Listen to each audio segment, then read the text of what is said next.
Patuloy na iniimbestigahan ng otoridad ang nadiskubring scamming hub na sangkot umano sa love scam sa Bamban, Tarlac.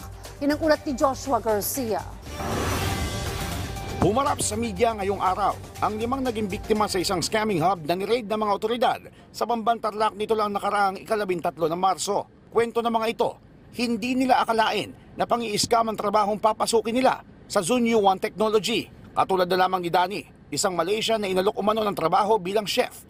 Pero nang makarating dito sa Pilipinas, ay tinuruan umano siya sa love scam kung saan nanloloko ito ng mga tao para manghuthot ng pera. Nang mabatid na iligal ang kanyang ginagawa matapos ang ilang linggong pagtatrabaho, nagdesisyon siyang tumakas dahil na rin sa pananakit sa kanya ng kanyang mga amo. Because they treat me so bad and I don't want to be a scammer. They beat me. They use hand and electric shock, high voltage.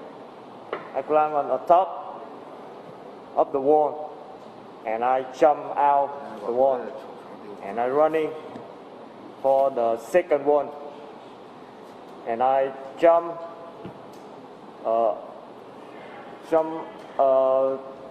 the river and keep running.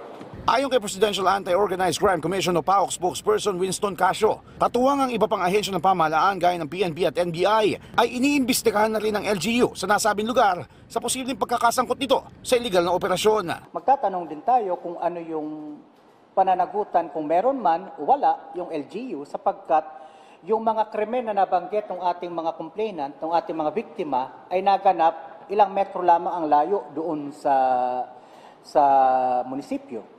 So, kinakailangan natin tingnan po ito. Kasalukuyan naman nakadetain na nasa 286 na dayuhan sa isang compound sa Pasay City na kinabibilangan ng mga Chinese, Malaysian, Vietnamese, Indonesian at iba pa kung saan inaasahan na may lalabas ang deportation order para sa mga ito bukas, ika-26 ng Marso, Martes. Habang nasa kustodiya rin ng PAOK ang ilang luxury vehicles para sa civil forfeiture ng mga ito. Kaugnay nito, tiniyak din ng PAOK na sisiguruhin nila na matibay ang kaso na isasampa sa mga katulad na kumpanya para hindi ito mabasura sa korte. Forfeiture.